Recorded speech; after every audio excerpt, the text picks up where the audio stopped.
सबसे पहले महादेव के चरणों में प्रणाम करती हूँ, मेरा प्रणाम स्वीकार हो। मैया पार्वती के चरणों में प्रणाम करती हूँ, मेरा प्रणाम स्वीकार हो। कार्तिक गणेश दोनों भैया के चरणों में प्रणाम करती हूँ, मेरा प्रणाम स्वीकार हो।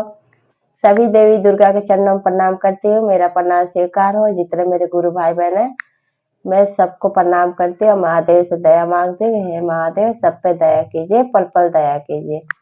आज मैं एक सास और दो बहू की कथा सुनाने जा रही हूँ। कथा बहुत सुंदर है, शुरू से अंत तक सुनिएगा। कथा अच्छा लगे तो मेरे वीडियो को लाइक कीजिए, चैनल को सब्सक्राइब कीजिए और कमेंट बॉक्स में हर हर महादेव जरूर लिखिए, क्योंकि भगवान का नाम लिखने से बोलने से सब कष्ट दूर होता है। तो कथा शुरू करती हूँ। एक गांव में एक बुढ़ी मैया थे। बुढ़ी मैया के दो बच्चे थे, बेटा दो। आदमी जो थे तो वो पहले गुजर गए थे, बेचारी विधवा थी। तो क्या करते, महादेव की शिष्या थे। वो नित्य प्रतिदिन सुबह क्या करती है कि खाना पीना सब बना के, सब काम करके, नहा धो के मंदिर में जाती थी। गांव में ही थोड़ी दूर पे एक मंदिर था शंकर भगवान का। वहां जाती, पूजा पाठ करती, घी का दीपक जलाती और उसके बाद आती। ऐसे उनका रोज दिन बीतता रहा। तो ऐसे बीतता रहा, तब धीरे धीरे बच्चे जब बड़े हो गए तो काम करने लगे। जब काम करने लगे तो अब ये बूढ़ी मैया जो थी, तो पहले तो बूढ़ी थी ही, जब आदमी पहले गुजर गए तब सारा जिम्मेदारी इन पे आ गया था। माँ बाप का दोनों फर्ज निभाना था, दोनों बच्चों को बहुत दुख तकलीफ से पाली थी ये। तो फिर जब बच्चे बड़े हो गए तो एक दिन सोचने लगी कि अब महादेव के मंदिर जब गई पूजा करने तो कहते कि हे महादेव, मेरा लड़का जो है बड़ा वाला, वो बड़ा हो गया है, मैं सोच रही हूँ शादी कर दूं उसकी मैं। तो कहती है कि आप ऐसा करना कि अच्छी बहू मिले बड़ी वाली, जो वो घर संभाल सके, मैं बाहर संभाल सकूं। तो ऐसे वो बोली महादेव से। तो क्या हुआ कि जब कुछ दिन के बाद अपने लड़के की शादी करने के लिए लड़की देखने गई, उनके रिश्तेदार बताए लड़की, तो लड़की बहुत सुंदर थी। वो भी महादेव की शिष्या थी, पूजा करती थी महादेव की। गई देखी तो उनको बहुत अच्छा लगा, लड़की पसंद आ गई। शादी कर दी बूढ़ी मैया। जब शादी कर दी तो बहू आई। तो बहू जैसा वो सोची थी, सर्वगुण संपन्न, वैसी बहू थी वो। आई तो बूढ़ी मैया कहने लगी अपनी बहू से कि बहू ऐसा करना कि तुम घर का काम कर लेना, मैं बाहर का काम कर लूंगी और उसके बाद में मंदिर चली जाया करूंगी। तो कहती है बहू कि माँ जी आप चिंता तनिक मत कीजिए, आप महादेव का पूजा पाठ कीजिए, मैं सब संभाल लूंगी। उनके ये बात एकदम खुश हो जाती है, महादेव को बहुत धन्यवाद करती है। कहते कि हे महादेव, आपकी दया से, आपकी कृपा से मुझे बहुत अच्छी बहू मिली है, जैसा मैं चाहती थी बिल्कुल वैसी मिली। आपने हमें ऐसी बहू दी है। ऐसी बहू दुश्मन है उसको भी मिलना चाहिए। बहू क्या करती, सुबह उठते ही तुरंत झाड़ू पोछा करती, बर्तन धोती, कपड़े धोती, नहाती, नहा के तुरंत खाना पीना बनाती।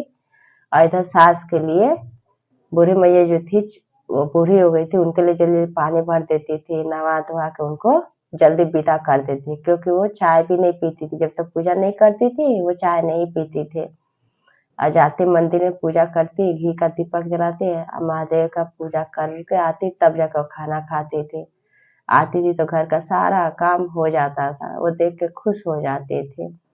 और उसके बाद जब बाहर देखती थी तो बाहर भी गाय थी, तो गाय का गोबर गोईठा सब बहू कर देती थी। अब ये सब देख के वो बहुत खुश होने लगी, खुश हो गई, खुश हो गई। अब बेटा बड़ा वाला था, वो भी खेत में जाकर अपना काम करने लगा।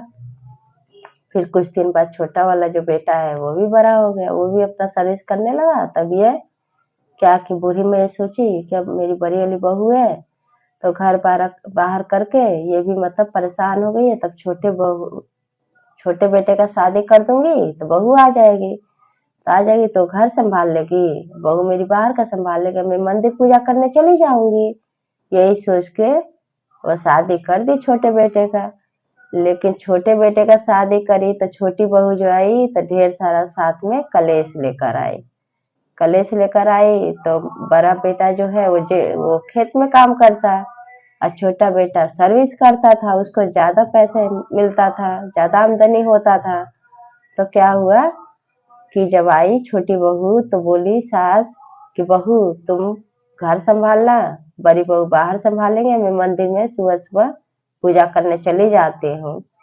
तब तक छोटी बहू सुनती है इतनी बात तो क्या कहती है कि माँ जी मेरे से इतना काम नहीं होगा अकेले, आपको सब्जी काट के देना पड़ेगा, चावल दाल धो के देना पड़ेगा, भाई आधा आधा काम आप सबको मिलकर करना पड़ेगा। इतनी बात जब बड़ी बहू सुनती है तो उसको बहुत दुख हुआ, क्योंकि सास जो थी बुढ़ी हो गई थी। वो बोली कि सुनो, अगर तुमसे काम नहीं होता है तो तुम मत करना, जितना होता है उतना ही करना है, बाकी मैं कर लिया करूंगी, घर भी कर लूंगी बाहर भी कर लूंगी। अब तुम्हें बोलने में शर्म नहीं आता है? माँ जी ऐसे बूढ़ी हो रही धीरे धीरे, हैं? हम लोग जवान है, वो तो बूढ़ी है, उनसे कैसे बोल सकती हो? वो बोल डांट देती है अपनी देवरानी को। इतनी बात सास सुनकर बहुत खुश हो जाती है और कहती है अपनी बहू से कि बेटा तुम जैसा बहू हर एक इंसान को मिले, सबको मिले, तुम्हारा बुद्धि व्यवहार बहुत अच्छा है, महादेव तुम्हें बुद्धि व्यवहार बहुत अच्छा दिया है। और जब मंदिर जाती है पूजा पाठ करती है और घी का दीपक जलाती है, उसके बाद जब आती है घर पे तो रोई देख देख के छोटी बहू खूब कूटती है अपनी सास को। जब कूटती है तब एक दिन क्या कहती है अपने आदमी से, छोटे बेटे से कहती है, छोटे की बेटे की बहू कि सुनो जानते हो तुम कमाते हो ना पैसा, सारा पैसा ऐसे ये जो है ना मम्मी तुम्हारी सब उड़ाती है पैसा, ऐसे ही ले जाके मार दिया भर भर के घी जलाती है महादेव के मंदिर में। ये ढकोसला पता नहीं कहाँ से सीख रखी है कि सबको दिखा रही है। बड़ी वाली बहू को ज्यादा लाड़ दिखाती है, हम लोग को नहीं दिखाते, मुझे दुलार नहीं करती है। तो छोटे बेटा जो होता है उसके मन में विचार आ जाता है, उसको लगता है कि सही बोल रही है मेरी घरवाली। माँ ऐसा दो तरह से करती है, मैं देखता हूँ कि बड़ी वाली भाभी को ज्यादा प्यार करती है, छोटी वाली मेरी घरवाली को नहीं प्यार करती है। तो वो कहती है कि ऐसा करेंगे हम अलग हो जाएंगे, हम इन लोग के साथ नहीं रहेंगे। अगर हम ऐसे रहेंगे ना साथ में तो सारा पैसा तुम्हारा ले जाके महादेव के मंदिर में घी का दीपक जलाएगी, इधर उड़ाएगी उधर उड़ाएगी, अब इसका हेकले ठीक हो जाएगा। तो छोटा बेटा कहता है हाँ तुम सही बोल रही हो। तो बोलती है कि जाके अपनी माँ से बोल दो कि हमारे बंटवारा कर दो, दो जगह कर दो बंटवारा, आधा हमें दे दो आधा उनको दे दो। तो जाके बेटा कहता है कि माँ से हमें बंटवारा चाहिए, घर का दो जगह बंटवारा कर दो, आधा हमें दे दो आधा भैया का दे दो। तो कहती है कि ठीक है। वो पूछती है कि बंटवारा करके क्या करना है? जो भी है तो तुम दोनों भाई का है, दोनों रहना इसमें। तो बड़ा भाई कहता है कि माँ जब छोटा भाई चाहता है बंटवारा करने को तो दे दो ना आप इसको, आधा इसको दे दो, आधा हमें दे दो, आधा इनको दे दो। लगता होगा कि ये मैं खेत में भाई कमाता हूँ, मैं अनाज बोता हूँ, अब वो सर्विस करता है उसका पैसा ज्यादा मिलता है तो उसके घरवाले को लगता है कि भाई ज्यादा मैं काम भी करती हूँ, पैसा ज्यादा हमारा खर्च होता है तो कर दो। तो इतना बात सुन के बड़े बेटे का अब माँ बंटवारा कर देती है। उसके बाद माँ कहती है कि अच्छा ये बताओ कि अब मैं कहाँ रहूंगी, किसके साथ रहूंगी? बड़ा भाई भी पूछता है अपने छोटे भाई से कि अच्छा ये बताओ कि तुम भाई छोटे भाई हो मैं बड़ा भाई हूँ, मुझे भाई सबको देखना जरूरी होता है, और जब पिता नहीं होता है तो बड़ा भाई भी पिता के जगह पे होता है। तो पूछता है कि माँ बता तुम्हारे साथ रहेगी, तुम रखोगे कि क्या कह रहे हो?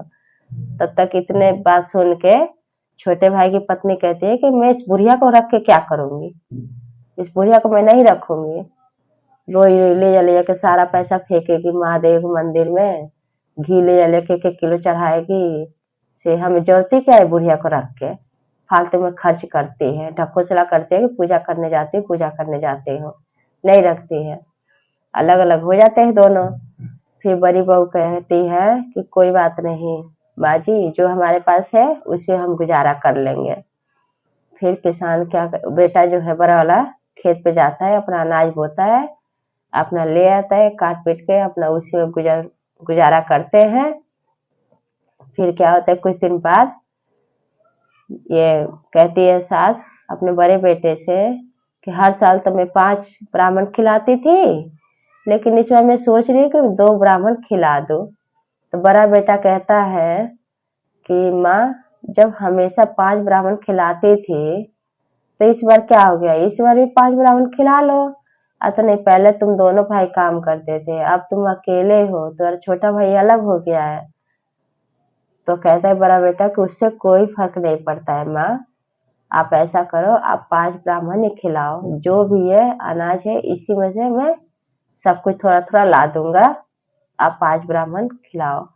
बड़ी बहू क्या करती है कि बनाती है पूरी हलवा बनाती है, 5 ब्राह्मण बुला देते हैं, उनको खिलाने लगते हैं। उसी समय छोटा सा बच्चे के रूप में महादेव आते हैं और आके कहते हैं कि बूढ़ी मैया, मुझे भी बहुत ही भूख लगी है।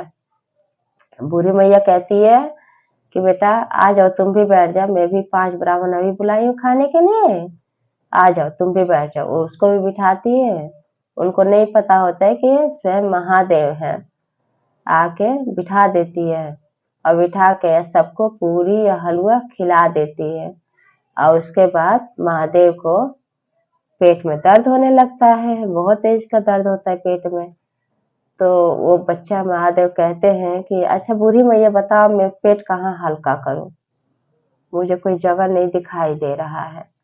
तो कहते कि इतने समय में तुम कहाँ जाओगे, ऐसा करो मेरे घर के अंदर जाके पेट साफ कर लो। तो कहते महादेव ठीक है, छोटे से बच्चे के रूप में रहते, कहते ठीक है मैं जा कर लेता हूँ। जाकर अंदर जब वो करते हैं, करके वहीं से अंदर ध्यान हो जाते हैं महादेव। तो वो कहती है बूढ़ी मैया कि छोटा सा बच्चा जाके अंदर और पेट हल्का करने गया है, से मैं ऐसा करती, मैं नहाने से पहले साफ कर देती हूँ। तो बहू कहती है बड़ी अली क्या है माँ जी, आप क्यों साफ कीजिएगा, मैं साफ कर दूंगी, आखिर मेरे बच्चे तो है ही, वो भी मेरे बच्चे के बराबर ही है, मैं ही साफ कर देती हूँ।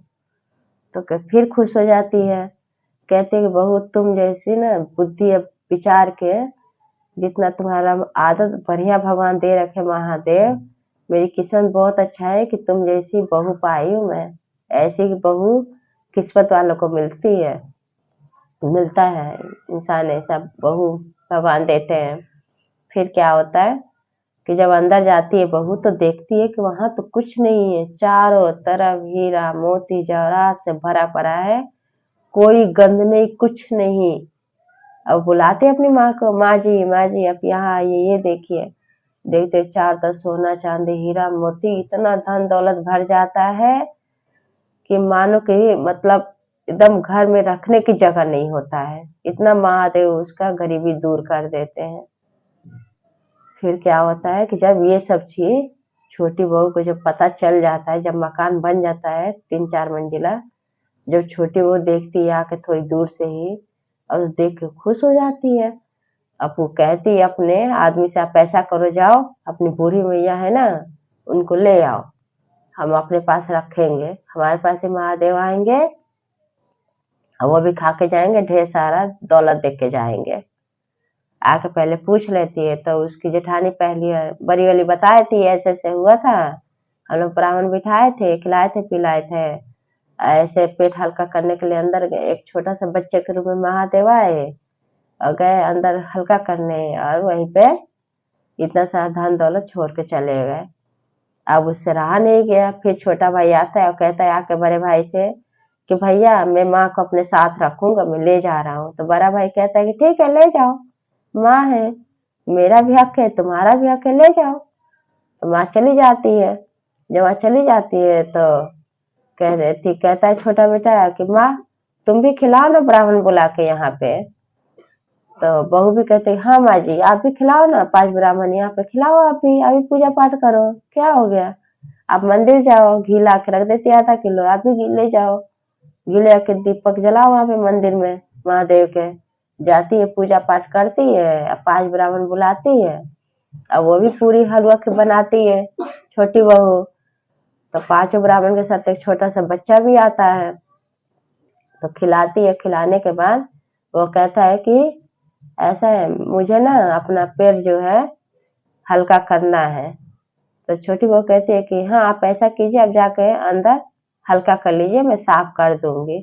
बूढ़ी मैया कहती है कि हाँ हाँ मैं ही साफ कर दूंगी। तो कहती है छोटी वाली बहू, वो तो सब पता था, उसकी जेठानी बता रखी थी। अब महादेव खुद ही भगवान थे तो उनको पता था कि इसको तो सब पता है। तो क्या होता है कि अब वो जाके अंदर अंतर ध्यान हो जाते हैं, और बूढ़ी मैया कहते हैं कि मैं जाके साफ कर दी। छोटा सा बच्चा वहां पर टट्टी करके चला गया होगा। तो कहती है छोटी वाली बहू कि क्यों, बड़ी दीदी साफ कर सकती तो मैं नहीं कर सकती हूँ क्या, मैं भी कर सकती हूँ। तो कहते कि मैं जा रही साफ कर देती हूँ। जैसे अंदर जाकर देखते चारों तरफ गोबर ही गोबर भरा पड़ा है, खाली गोबर ही। अब ये सब देख एकदम परेशान हो जाती है। दोनों पति पत्नी उठा उठा के फेंकने की वजह से एकदम दुखी हो जाते हैं। अब बूढ़ी मैया को बुलाते, कहते बताओ तुम ढोंग की हो, तुम हम लोग को परेशान कर रहे हो। तो बूढ़ी मैया को जानते ही देर नहीं लगा, वो कहती है कि बताओ तुम लोग लालच की वजह से तुम लोग हमें बुलाए हो, रखे हो। हाँ, लालच है तुम्हारे मन में कि बड़ी वाली बहू के पास हो गया, उसके पास धन दौलत, हमारे पास भी हमें बुलाओगे धन दौलत हो जाएगा। अब महादेव तो खुद ही देख रहे हैं सबके किसके मन में क्या है, कैसे हो रहा है। तब बूढ़ी मैया दया मांगते और कहते कि हे महादेव, इसको थोड़ा सद्बुद्धि दीजिए, इसको ज्ञान दीजिए, इसको बिल्कुल समझ नहीं है, इसको माफ कर दीजिए। और ये सब जो अरकज बरकज यहाँ पे पड़ा हुआ है इसको आप दूर कर दीजिए। तो महादेव की कृपा से धीरे धीरे धीरे धीरे वो सब कम होता गया, और जैसे पहले थे वैसे ही हो गया सब। तो बड़ी बहू जो थी वो एकदम से मन की साफ थी, उसके मन में कोई पाप नहीं था, कोई उसके मन में बेईमानी नहीं था। सास जो भी पूजा पाठ करने के लिए ले जाती थी वो दे देती थी। और छोटी बहू थी तो उसके मन में लालच था, इसी लालच के कारण उसको भगवान कुछ नहीं दिए गोबर के सिवा, कुछ उसको नसीब नहीं आया। अब बड़ी बहू जो थी वो अच्छी थी, पूजा पाठ भी करती थी, चाहे विचार भी अच्छा रखे थे, बुद्धि व्यवहार भी अच्छा था, अपनी सास की सेवा करती थी, अपने घर में जो भी था वही बनाती खिलाती सबकी सेवा पानी करती थी। तो इस वजह से महादेव उस पर बहुत खुश थे और उस पर दया बरसाए, और उसके घर में धन दौलत सब कुछ अपार भर दिए, ताकि उसको कोई दुख कोई तकलीफ नहीं हुआ। ऐसे बूढ़ी मैया पे भी दया किए तो उनको इतना सुंदर, उनके दया की वजह से इतना सुंदर बहू भी दिए, और छोटी वाली बहू का भी बुद्धि सही कर दिए महादेव की कृपा से। दोनों सही से रहने लगे परिवार मिलके, ये सब कुछ हुआ महादेव की कृपा से। ये कथा आप लोगों को कैसा लगा जरूर बताइएगा।